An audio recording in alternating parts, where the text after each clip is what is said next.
The second time I fainted that week, I made sure to do it somewhere with a locked door. I came to on the tile floor of the executive washroom on the 41st floor of Voss Tower, my cheek against cold porcelain, my heart going like a fist on a table. 6 weeks of mornings like this. 6 weeks of crackers hidden in my desk drawer, and ginger candies dissolved slow against the roof of my mouth so no one would hear the wrapper. I sat up too fast, and the room tilted, and I thought, not for the first time, that my body had never once in 26 years done what it was supposed to do at the time it was supposed to do it.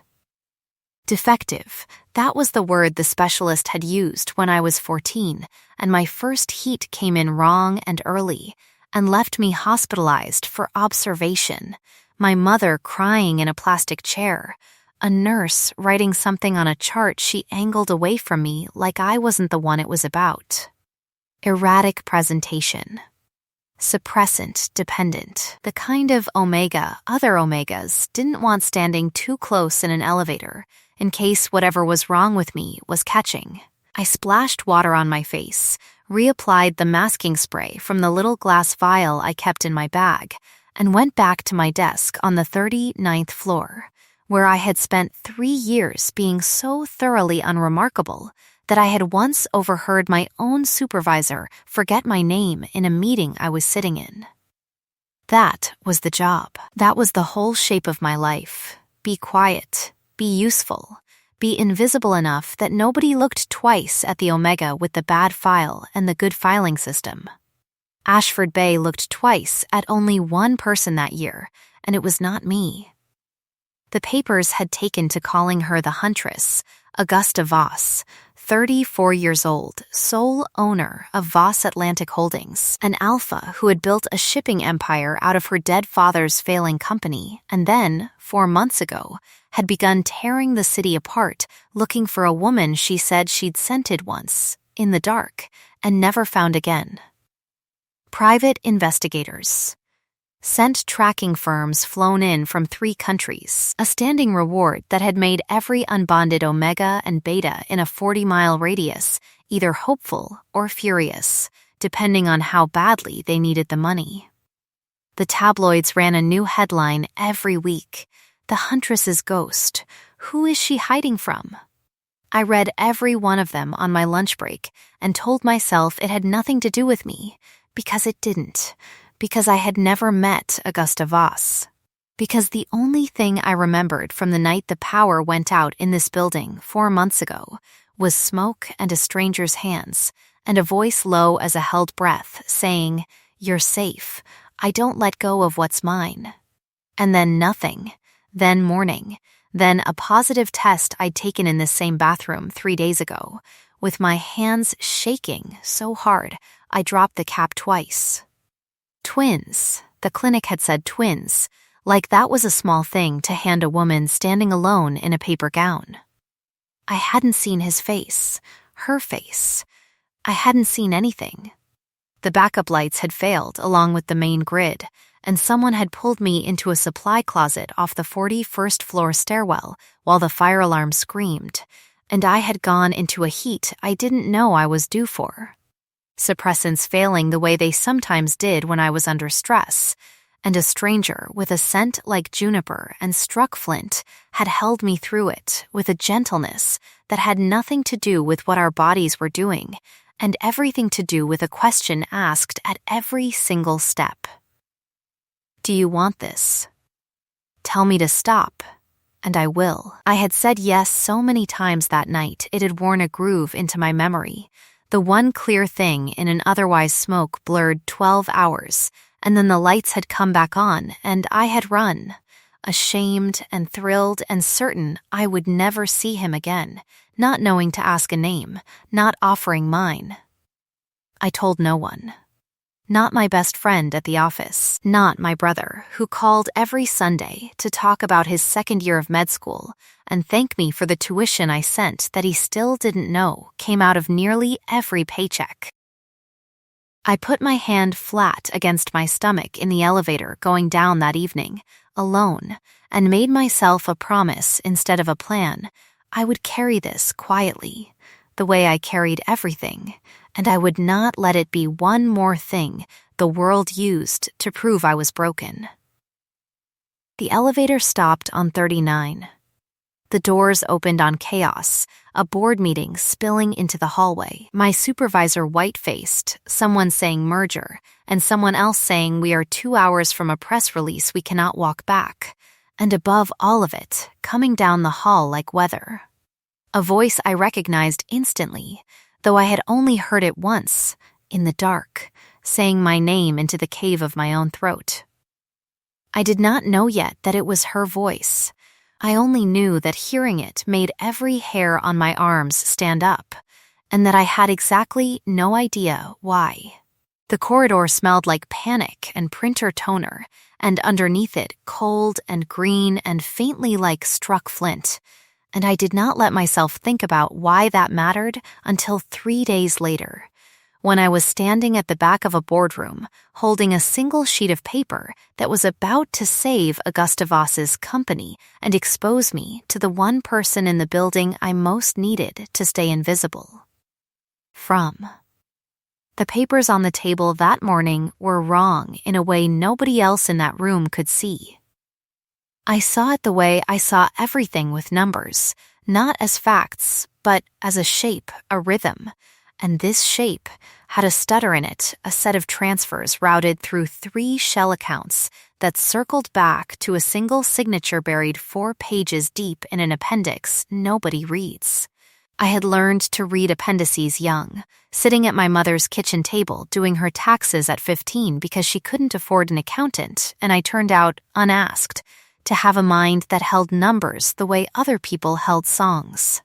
I wasn't supposed to be in that meeting. I was there to refill water glasses and disappear.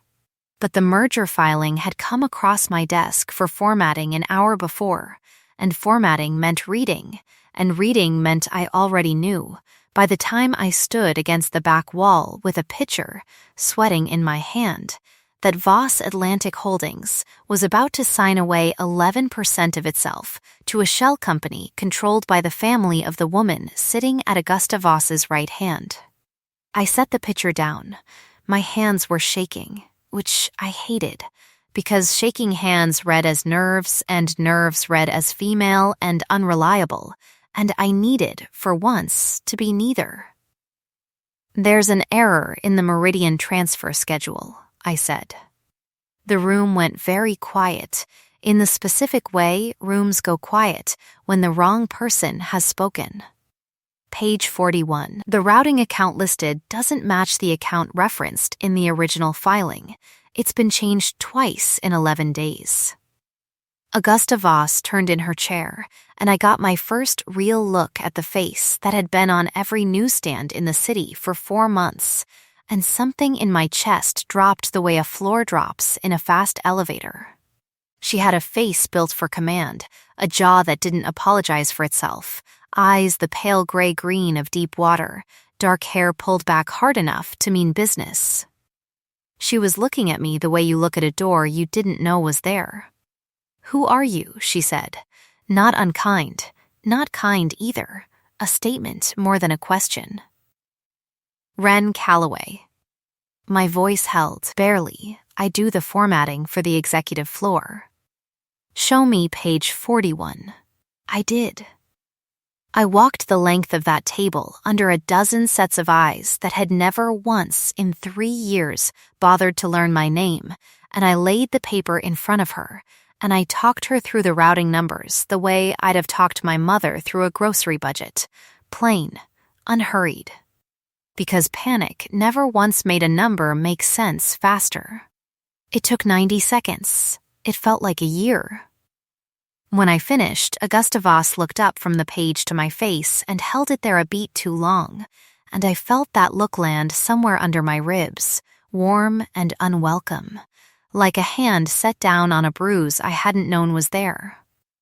"Reginald," she didn't raise her voice. She never had to. "Explain to me why my own CFO's signature is on a routing change I never authorized." The COO across the table went the color of old paper. That was the last calm moment in that room for 20 minutes. Accusations, a hastily called recess, a security escort for a man who had, until 90 seconds ago, been the second most powerful person in the building. I stood very still against the wall and hoped to become furniture again. It didn't work. Miss Calloway. Augusta's voice found me across the emptying room. Stay. I stayed. Everyone else left, and the door shut, and it was just the two of us, and the smell of cold coffee, and, underneath everything, that same juniper and flint scent I'd been trying not to name for 4 months, closer now than it had any right to be. She studied me the way she must have studied balance sheets, for what didn't fit. How long have you seen that? Since this morning, when the file crossed my desk. No, something shifted in her face, small and precise. How long have you seen things like that? Numbers that don't sit right. I've had 3 forensic accountants on retainer for 6 years, and none of them caught this in 11 days. I could have lied, made myself smaller the way I'd practiced for 3 years. Instead, I heard myself say, my whole life, and something about the flatness of it made her almost smile, though it didn't reach all the way. You're wasted on formatting, she said. Effective today, you report to my office, not the pool. Mine, she paused, and for one unguarded second her nostrils flared, the way an animal's do when it catches a thread of a scent it can't place, and I watched her frown at nothing, at me, at the air around me, and I made myself breathe out slow and even and terrified. Do I know you from somewhere, Miss Calloway? I don't think so. That, at least, was true in every way that mattered to the version of the story I was telling myself. I had never learned her face. I only knew her voice, and her hands, and the exact, specific gentleness of a stranger who had asked permission at every step in a dark that hit us both. She let it go. She had a company to save. But she watched me all the way to the door, and I felt that look on the back of my neck the whole ride down to the 39th floor, where I collected my things from a desk I would never sit at again, and could not, let myself feel anything about the fact that I now worked for the mother of my own unborn children and had absolutely no plan for what came next. The executive floor smelled like money, in a way I hadn't understood was a smell until I was standing in the middle of it. Cold stone, orchids flown in twice a week, air so filtered it had no weather in it at all. My new desk sat 11 feet from Augusta Voss's office door, close enough that I heard everything and was invited to nothing, which suited the executive floor's opinion of me exactly. Priscilla Hart from Corporate Communications called me the charity case to another woman's face on my second day, not quietly enough, not caring whether I heard, because omegas who got promoted out of nowhere were, in that world, assumed to have gotten there on their knees rather than on the strength of an appendix nobody else could read. I let it roll off me. I had 3 years of practice letting things roll off me, and a secret now heavy enough that Priscilla Hart's opinion of me ranked somewhere below the weather. Augusta noticed things. That was the unsettling part. She noticed I skipped lunch on my 4th day, and by the 5th there was a covered dish waiting on my desk at noon. Not from the executive kitchen's rotating menu of things I'd never ordered, but a specific pear and ginger soup I'd mentioned exactly once, in passing, to her assistant Marisol, complaining that the cafeteria didn't do it the way my mother used to. Augusta had heard it secondhand and acted on it within a day. I sat there with the lid half off, staring at steam, and felt something in my chest crack a little at the edges. You didn't have to do that, I told her, the one time I caught her actually in the room when the soup arrived. I know.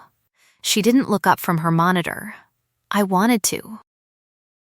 That was Augusta Voss's whole grammar of care I was learning, declarative, unadorned, offered without a request for credit, It should not have undone me the way it did. The wealth gap between our lives was not abstract. It had a floor plan.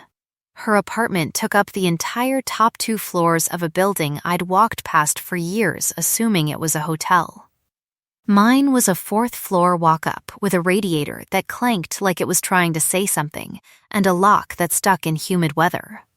I saw her place exactly once that month, dropping off a signed contract she needed same day, and stood in her foyer in my coat, feeling the difference between us in the soles of my shoes on floors that cost more per square foot than I made in a year. "You're staring," she said, appearing in a doorway with her hair loose for the first time I'd seen it, and I realized I'd been looking at a wall of framed photographs. Her father, young, laughing. A woman I guessed was her mother, unsmiling in every single frame, posed like a monument rather than a person.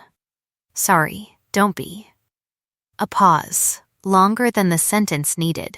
My mother married my father because 2 shipping families needed to merge, and she hated him quietly for 30 years and loudly for the last 5, and I decided a long time ago I would rather burn this whole company to the ground than repeat her math. She said it like a fact about tariffs. It cost her something to say it that plainly, I could tell, because her jaw tightened right after. Like she'd let a door swing open further than she meant to. I didn't ask about the fated mate hunt. I didn't have to.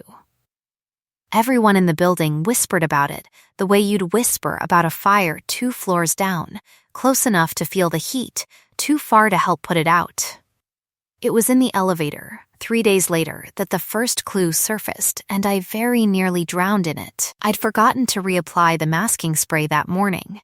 Distracted, sick, running late, and somewhere between the lobby and the 39th floor, a wave of nausea hit me hard enough that I had to grab the rail, and Augusta's hand came up under my elbow before I'd even finished swaying. Careful, her hand stayed there a beat too long. I watched her nostrils flare, that same helpless, searching frown from the boardroom, deeper this time, longer. Like a word on the tip of her tongue she couldn't quite pull free. "You smell like..." She stopped herself. Shook her head once, sharp, as if physically dislodging the thought. Never mind. I did not breathe again until the doors opened. That evening, a card arrived at my desk with Augusta's assistant's handwriting on the envelope, though the words inside were unmistakably not hers to write on Augusta's behalf. "Delphine Marchetti requests the pleasure of your company for tea. Tomorrow, 4 o'clock. I had heard the name in every boardroom whisper for a month.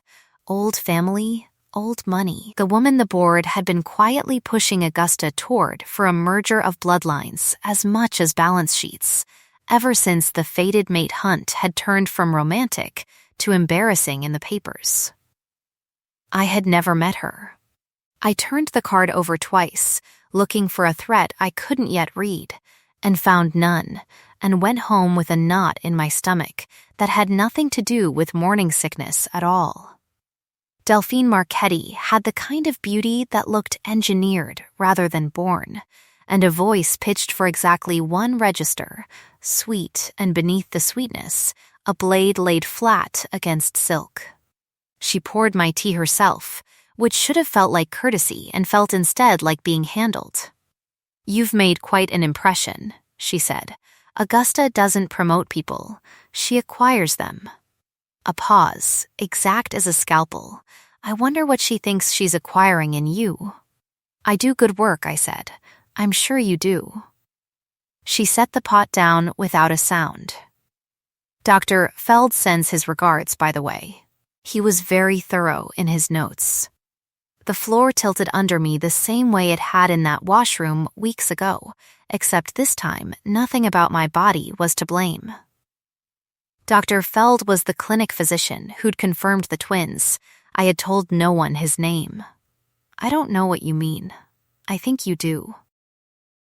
Delphine's smile didn't move, but something behind it sharpened. "Twins are expensive, Miss Calloway, especially twins with no father listed anywhere on any form. I imagine a woman in your position would want to think very carefully about what happens if that particular gap in the paperwork becomes public before you've decided how to fill it. She slid an envelope across the table, thick with the specific weight of cash. Take a generous severance, move somewhere quiet. Or stay, and watch how quickly the mailroom Omega who trapped herself a meal ticket becomes this city's favorite headline. My hands did not shake this time. I don't know where that steadiness came from. Maybe the same place the numbers came from. Some cold, clear room in me that only opened under pressure. Keep your money, I said, and stood, and left the envelope on the table, and did not let myself cry until I was 2 blocks away and certain no one from that world could see me do it. I decided, walking home in the wet dark, that I would tell Augusta the truth myself before Delphine could weaponize it. Not all of it, not yet the blackout, not yet the night I still hadn't found the words for, but enough. The twins. The fear. I would rather she heard it plain from me than poisoned from someone else's mouth. I made it as far as her office door the next morning, hand raised to knock, when I heard her voice through the gap, low and controlled in the way that meant she was furious and hiding it. Speaking to her lieutenant, Corinne, the board wants a formal announcement of the Marchetti engagement by quarter's end. They're calling my search a liability now. 4 months, no result, and the shareholders are done being patient with my ghost. And if you find her after, Corinne said. A silence longer than any answer needed to be. I lowered my hand from the door and walked away before either of them heard me standing there, and told myself, the whole ride down in the elevator, that it didn't matter, that I had never expected anything from a woman who didn't know my face, that the twins and I would manage on our own the way we'd always managed everything. I almost believed it. I believed it right up until the lights went out across the entire city 11 days later, and I found myself trapped on the 41st floor with Augusta Voss for the second time in my life, and this time nothing stood between us and the truth but the dark. The blackout hit at 6:52 in the evening. I know, because I was watching the clock on my monitor when the screen died mid-sentence. And every light in Voss Tower went out at once, all 60 floors, plunging the building into a dark so total it had a sound to it, a held breath from 3,000 people at once. Emergency lighting flickered on a full 90 seconds later, dim and red along the baseboards, and Corinne's voice came crackling over the building intercom, saying a substation fire had taken out half the grid on the peninsula, and repair crews estimated 6 to 8 hours. Please shelter in place. Elevators disabled, stairwells lit. I was on the 41st floor when it happened, dropping off signed contracts, 4 floors above my own desk, and Augusta was still in her office, and neither of us could get anywhere for the night. Security cleared the floor of everyone else within the hour. Protocol, minimum staffing during outages, which left the 2 of us alone in a glass box above a blacked-out city, 12 weeks pregnant. No masking spray in my bag because I'd used the last of it that morning and hadn't restocked, and nowhere at all to hide from what 4 months of careful distance had been keeping at bay. She noticed within 20 minutes. I watched it happen in real time, her head turning, slow, like something in the room had shifted, her eyes finding me across the dim office with an expression I'd never seen on her before. Something between recognition and disbelief, the look of a woman doing arithmetic she didn't want to be doing. That scent. Her voice had gone very quiet. You've been wearing something else.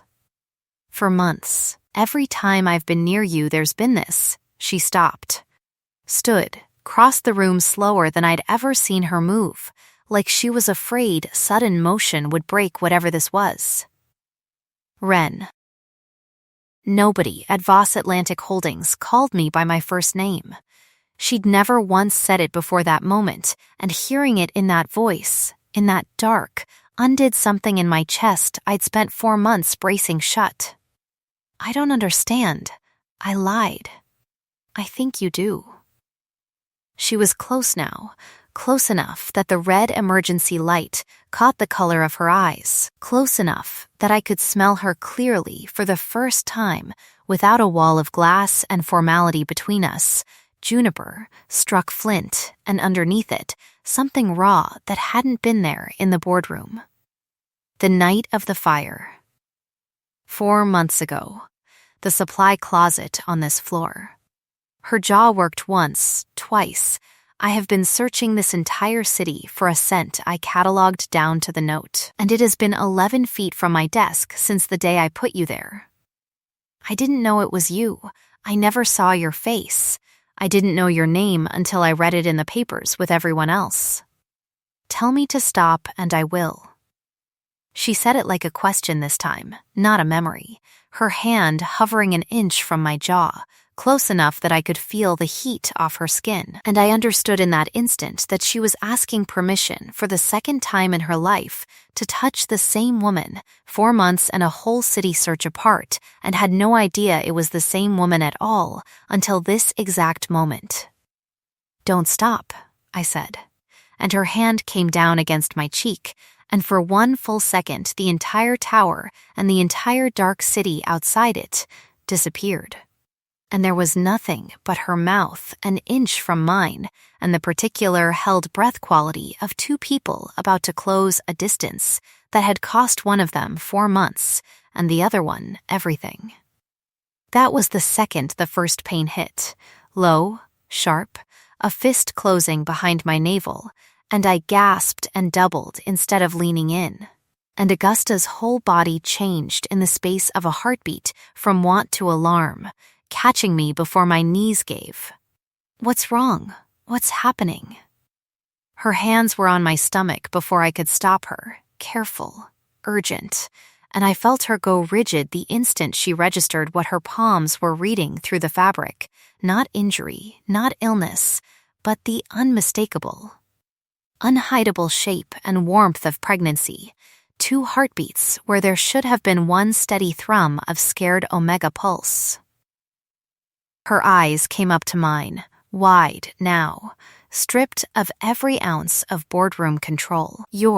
She started, and the word broke apart before she could finish it, because that was the exact second the tower's emergency crew burst through the stairwell door 4 floors down, with flashlights and radios and Corinne's voice shouting Augusta's name up the stairwell, and the moment I had been both dreading and praying for cracked open and slammed shut again in the same breath. Unfinished. Her hands still warm against the twins she had just discovered, and did not yet have a single word to hold. She didn't let go of my hand the whole ride down in the freight elevator once the backup power kicked in, and she didn't say another word either, and I could not have told you, watching her face in that dim moving box. Whether what I'd just seen there was joy or grief or something too large for either word to hold alone. She came to my apartment 2 days later, which I hadn't expected, carrying a bag of groceries like an apology she didn't know how to phrase any other way.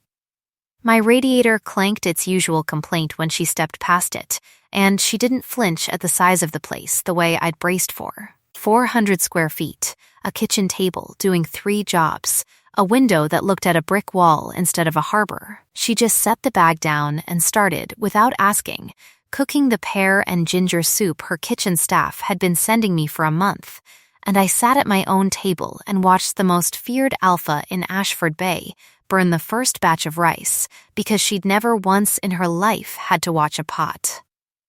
I should have known sooner, she said, finally, back to me, stirring. I told myself it was impossible, that I'd have recognized you the moment you walked into that boardroom, if it were true. I've spent 4 months building an entire search around a scent, and the whole time I think some part of me refused to let myself find it in the one place I saw every single day, because if I was wrong about that, I didn't know what else I might be wrong about. You weren't wrong. You just weren't looking at me. I turned my mug in slow circles. Nobody does. I've spent my whole life being very good at not being looked at.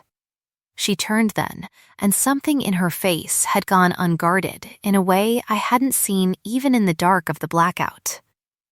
My mother used to say, love was a contract you signed with your eyes open, never with your chest. She married my father for shipping lanes and access to a deep water port, and she hated him for 30 years. And when he died, she cried for exactly 1 day, and then went back to running the numbers like nothing had happened. I grew up believing that was strength, control, never wanting anything you couldn't also survive losing. Her hands had stilled on the pot. I have wanted you since the second I couldn't name what I was smelling in that boardroom, and it has terrified me more than every hostile board vote and every rival firm I've ever put out of business combined, because I have absolutely no idea how to survive losing this. You don't have to survive losing it, I said. You just have to not let go of it. Something crossed her face, recognition, sudden and total. That's what I said to you. That night, in the closet. I remember, my voice had gone thin. I've been holding on to that sentence for 4 months like it was the only solid thing in the room. She crossed the kitchen and knelt in front of my chair, which put her eyes level with mine for the first time since I'd known her, and pressed her palm flat against my stomach again, gentler this time, no urgency in it, only wonder. Twins, she said, like she was testing the word's weight. Yours, I made myself say it plainly, no hedge in it. There's been no one else. Not before that night, not since. I know. She said it without a beat of doubt, and I understood that the bond had already told her that much, wordless and certain. Whatever the science of it was, her forehead came to rest against mine, and for one long, unbroken minute neither of us said anything at all, and the soup burned a second time on the stove, and neither of us moved to save it, and I thought, foolishly, greedily, that maybe this was going to be simple after all. It was not going to be simple. The knock at my door came 4 minutes later. Marisol. Breathless, phone already in her hand, the screen lit with a headline that made my stomach drop clean through the floor. Huntress's ghost revealed, pregnant assistant, mystery father, and the paper trail Augusta Voss didn't want you to see. Beneath it, a photograph of Dr. Feld's office, and beneath that, in smaller print, a name that made the warmth of the last 10 minutes curdle instantly to ice. A quoted family friend corroborating a completely fabricated claim that the twins' father was a man named Callum Reyes, a low-level Voss Atlantic account manager I had exchanged perhaps 6 words with in 3 years. Augusta read it over my shoulder in total silence, and I watched her face do something I hadn't seen it do yet. Not anger, not yet, but the specific, terrible stillness of a woman deciding, in real time, whether to believe the evidence in front of her or the truth she'd just knelt on a kitchen floor to hear. I need to see the board. Her voice had gone flat, careful, the boardroom voice, not the kitchen one. Before this becomes something I can't control, she was already moving toward the door, already 30 stories back up inside her own armor, and I stood there with the soup burning behind me and understood, with a cold drop in my chest, that 4 days of quiet trust were about to be tested by a lie built with exactly enough precision to look like the truth, and that whoever had built it knew precisely which 2 words would make Augusta Voss stop trusting her own bond. The board convened at 9 the next morning, and I was summoned to it the way you summon a witness, not a partner. 14 people around a table that smelled like old money and fresh panic, and Augusta at the head of it with a face I hadn't seen since the day I first walked into that room, a stranger, carved smooth, giving nothing. A wall where 2 nights ago there had been a woman kneeling on a kitchen floor. The board requires clarity, Delphine said, before Augusta could speak. Her voice pitched exactly for the room, sweet enough to seem reasonable. Miss Calloway's condition is now a matter of public record and public speculation, and it directly implicates the reputation of this company and its CEO. We need to know, plainly, whether Miss Calloway can substantiate any claim of a bonded relationship with Augusta, or whether this is, as the documentation suggests, an unrelated pregnancy being leveraged for financial gain. 14 faces turned to me. I had faced boardrooms before with numbers as my shield. I had nothing to hold up now but the truth, and the truth in that room sounded exactly like the kind of thing a desperate woman would say to trap a rich one. It's not leverage. My voice came out steadier than I felt.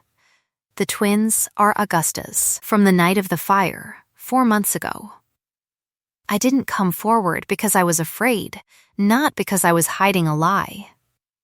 Convenient timing, Delphine said, soft as a blade wrapped in silk. A promotion. A private dinner at her apartment. And now, just as the engagement announcement approaches, a pregnancy no one can verify against anyone but your word, Augusta.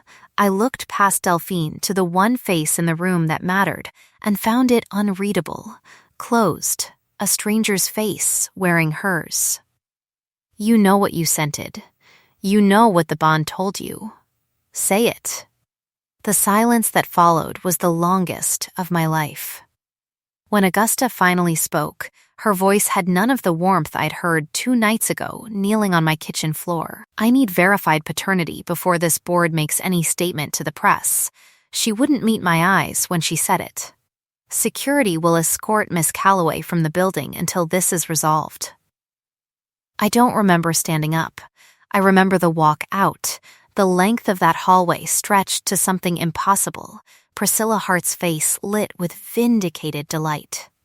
A security guard's hand hovering near my elbow like I might bolt, and the small manila envelope of my things someone had already packed, spilling as I clutched it too hard against my chest, the twins' first ultrasound photo sliding out onto the marble floor and getting ground under someone's shoe before I could bend to save it. Print cracking down the middle right through the 2 small pulsing shapes that were the only proof in that entire building of a truth nobody there wanted to believe. I did not cry until the elevator doors closed.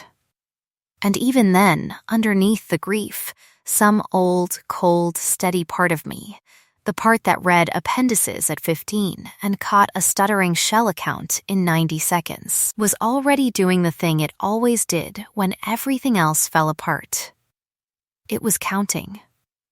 It was asking why a lie this specific, this well-timed, this perfectly aimed at the one sentence that would make Augusta doubt her own bond, had come together in exactly the 11 days since I'd walked out of Delphine Marchetti's tea room with an envelope of cash left untouched on her table. I spent that night on Marisol's couch with a laptop balanced on my knees, and I did not sleep, and by 4 a.m. I had found it. Dr. Feld's clinic had exactly 1 billing entry for a consultation fee paid the same week the leak broke, routed through a shell account with a name I recognized instantly, because I had seen its twin 11 months earlier in a merger filing nobody else could read. Meridian Holdings, the very account Reginald had used to funnel 11% of Voss Atlantic into Delphine's family's control, before I'd stumbled onto it in that boardroom. Delphine hadn't invented a new lie. She'd recycled the same laundering architecture her own family had already built for the merger, and used it a second time to buy a doctor's silence and then his betrayal in the same transaction. Callum Reyes, the fabricated father, turned out to have received a lump payment into his own account 4 days before the story broke, enough to buy a story, not enough to be smart about hiding it. I had the whole chain by dawn, the payment, the routing, the timestamp of Dr. Feld's leaked file matching exactly the hour Delphine had left her tea room the day she threatened me. Marisol found me at 7, hollow-eyed, printing everything twice. "You look like you found a body," she said. "I found a paper trail," I said. "Same thing, in this city." I called Eli that morning, my brother, mid-exam week, panicked at first hearing my voice shake, and he did what he always did when I asked, showed up. He'd interned one summer for a records auditor and knew exactly which public filings would corroborate the private ones I'd pulled, and by noon we had a stack thick enough to convict, and nowhere yet to bring it, because the one person who needed to see it had ordered me removed from her building less than a day earlier. I went anyway. Not to the tower, to the address Corinne had once mentioned in passing, a warehouse office near the harbor where Voss Atlantic kept old shipping records, because Marisol had overheard, through the building's ever-reliable gossip pipeline, that Delphine had summoned a private meeting there that afternoon, off the books, with 2 men nobody recognized. I should have called Corinne first. I didn't, because fear makes you fast and stupid in exactly that order, and by the time I understood I'd walked into something I couldn't walk back out of alone, Delphine's 2 men had already closed the warehouse door behind me, and one of them had a folder in his hand with my name on it, and the phrase "voluntary relinquishment of parental claim" typed across the top. "Sign it," Delphine said, stepping out of the shadows between shipping containers, all silk gone from her voice now, just the blade left. "Sign it, and I make Callum Reyes's story permanent. And you disappear from Augusta's life with a very generous number attached, and everyone goes back to their business. Refuse, and I promise you, the story I tell next will be so much worse than a fabricated father. You forged the payments through Meridian." My voice shook, but I kept talking, because talking was the only weapon I had in a room with 2 men twice my size, the same account your family used for the merger fraud. I have the filings, I have the timestamps, I have Dr. Feld's billing record with your family's account number on it. Something flickered behind her composure, the first real crack I'd seen in her all month, and one of her men took a step toward me that I understood, with total clarity, was not meant to be gentle. The warehouse door slammed open before he reached me, and Augusta came through it like weather, Corinne 2 steps behind, with a face carved from granite, and the man's hand never closed on my arm, because Augusta's did first, wrenching him backward with a force that put him on the concrete floor before he'd finished turning around. The second man lunged, and she took the blow meant for my ribs across her own forearm without so much as a sound, absorbing it, pivoting, putting herself bodily between every threat in that warehouse and the 2 heartbeats she had scented through a locked door 4 months ago and hadn't stopped chasing since. Enough. Her voice cracked through the space like something breaking. She had the second man's collar in her fist, and for one terrible second I watched her face and did not recognize the woman who'd cried without tears in my kitchen. I saw only the huntress the tabloids had built a legend out of, and I understood in that instant exactly how far she could go if nothing stopped her. Augusta. I said her name plain, not a plea. An anchor. Don't become the thing they'll use against you next. I need you here. Not in a cell. Her fist opened. The man dropped, gasping, and scrambled for the door with his partner limping behind him, and Delphine stood alone now, in the wreck of her own plan, and Augusta turned to me with an expression that had nothing armored left in it at all. "I should never have let you walk out of that boardroom," she said. I let a lie sit heavier than a bond I have felt in my chest since the day I met you in the dark. That is on me, not on you, and tomorrow the entire city is going to know it. Delphine laughed, short and ugly, the last defiance of someone who already knew the math had turned against her. "You'll ruin your own company defending an assistant's honor." No, Augusta said. I'm going to ruin yours defending the truth. Those happen to be the same thing tomorrow.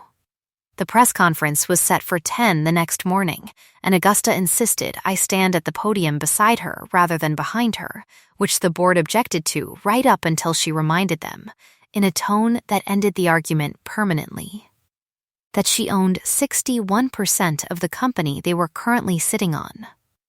The room was packed tight with cameras and the particular electric silence of people who suspect they are about to watch a scandal detonate and are thrilled to be present for it.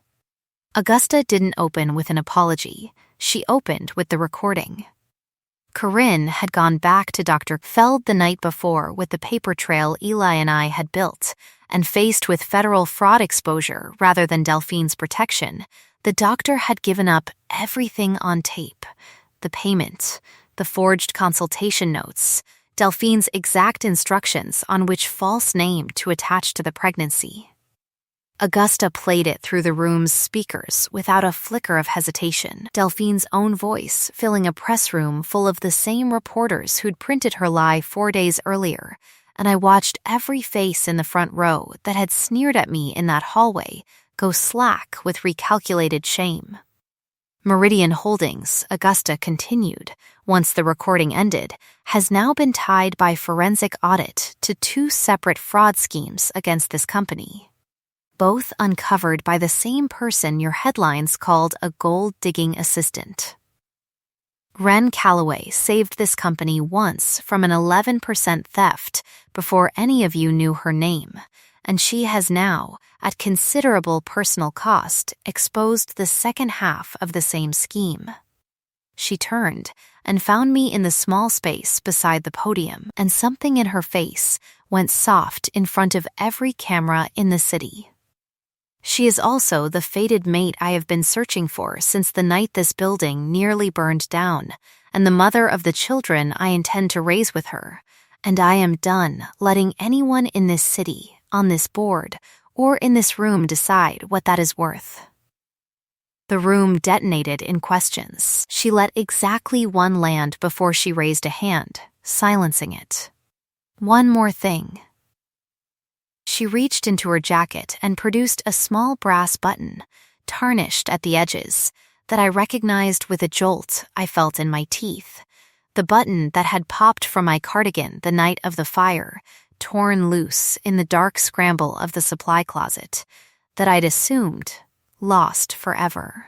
I have carried this for 4 months, not knowing whose coat it came from, telling every investigator in this city it was the only clue I had to a woman I'd scented once and couldn't find. It was hers the entire time. It was 11 feet from my desk the entire time. She looked at me, not at the cameras. Tell me to stop, and I will. Don't stop, I said. And it wasn't a whisper. It carried clean across a room full of microphones, and she crossed the small distance between us and kissed me in front of every camera in Ashford Bay. And somewhere behind us, I heard Delphine being led out a side door by 2 officers who had been waiting, patiently, for exactly this moment to be legally unambiguous. That night, in the quiet after, with the bond between us finally spoken plainly instead of merely felt, Augusta knelt by the fire in her apartment, took my hand, and asked the question in words this time instead of scent. Tell me to stop, she said again, and I will. But I don't want to. Marry me, Ren, bond with me. Let the whole city that never once looked at you learn your name the way I've had to learn everything else about you completely, and too late, and gladly. The mark, when it came slow and asked at every single step, exactly the way it had the first time in the dark, except now with the lights on and no lie left standing between us. The wedding happened on the harbor terrace of Voss Tower, 6 weeks later, under a sky the color of the scent I'd worn without knowing its worth for 3 years, quince and warm linen, unmasked at last, filling the whole open-air room until Augusta said, partway through her vows, that she could finally breathe without hunting for something. Corinne stood as witness and said, in front of 200 guests, that in 15 years working for Augusta Voss, she had never once seen her wait for anyone, and that watching her learn how had been the finest thing she'd witnessed in this job. Eli walked me down an aisle made of the same pear and ginger scent, drifting up from the catering tables, and cried harder than I did, which I will never let him live down.